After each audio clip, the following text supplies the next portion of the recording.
When learning to grow and develop, we regularly have to attack problems from two ends at the same time. Now, there's a common expression that is generally said about this, and that's don't burn the candle from both ends. And this usually has to do with exhaustion and overwork. But every now and again, you'll find a situation where you have no choice but to learn both skills simultaneously.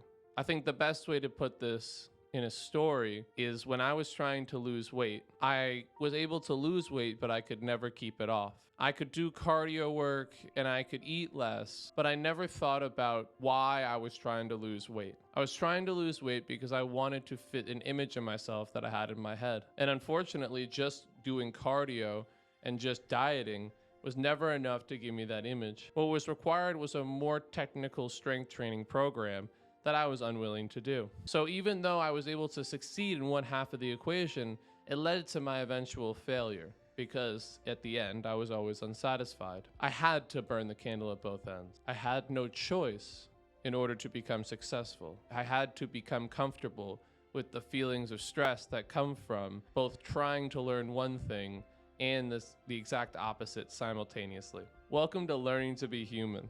I'm Benji, learning right along with you. Today's episode is about the fifth habit of the 7 habits of highly effective people. The fifth habit is seek to understand before you are understood. This habit is very difficult for people to wrap their heads around because in our lives, it's very easy to find ourselves berating other people with our own autobiographical responses to their problem. The issue is we aren't these people.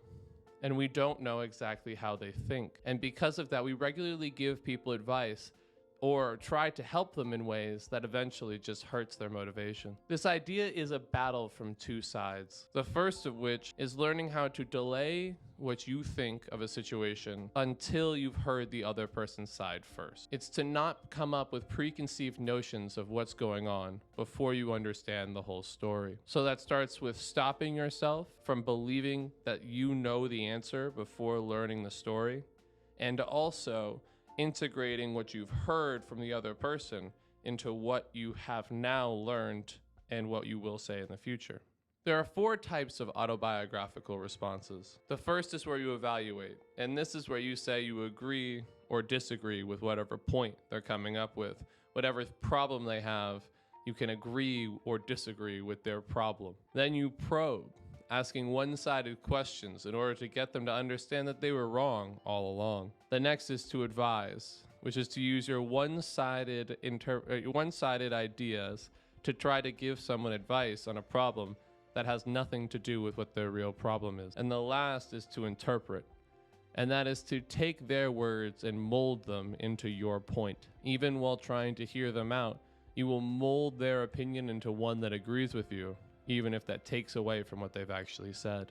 The example Covey uses in the book to describe this habit has to do with a parent and a child discussing the child's struggles in school.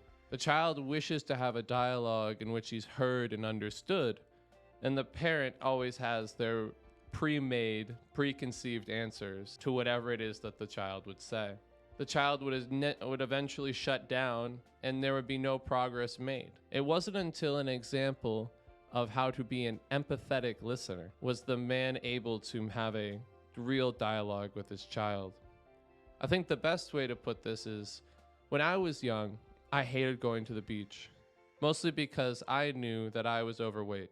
Even from a very young age, I was always told that I was in the 90 plus percentile of my age group. I always had a problem with body image, and I never understood how to feel comfortable in my own skin. Going to the beach just exacerbated this problem. I always begged and pleaded, please don't make me go. And my family never understood. They said, this is relaxing, this is fun, it's a good time.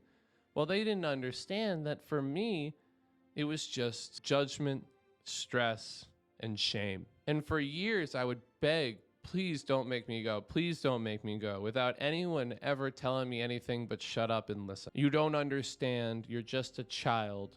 You're just throwing a tantrum for no reason. There are 4 types of empathetic listening that helps you overcome the classic autobiographical responses that we generally have. The first is to mimic back what the other person said. Just repeat whatever it is that you heard back. This is really helpful when it comes down to figuring out exactly what someone said. A lot of the time, we interpret people's language without even knowing it.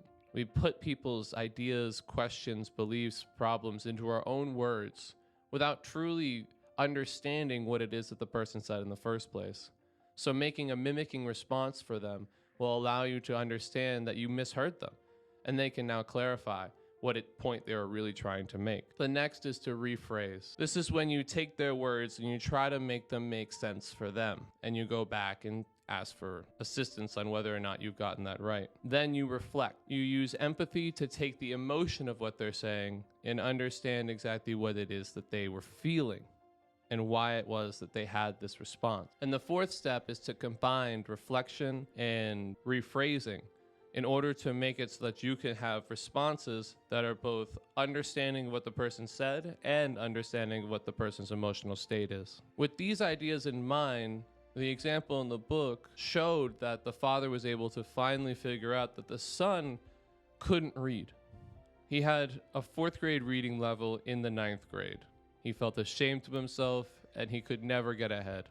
He felt like he had no choice but to go and be an auto mechanic because there was no place in this world for someone who can't read. The boy was devastated, and it took a great deal of effort for the father to figure out what it was that was devastating him. What was causing the exterior problem of him not wanting to go to school was his inability to read and the requisite shame that came from that. It's a similar idea to me where I wonder if my parents had really gotten to understand what it was that I felt so shameful about, that maybe we could have had a dialogue about how my body image wasn't important and how I really need to just have fun and understand that we all look different and we all feel different and we're all different people.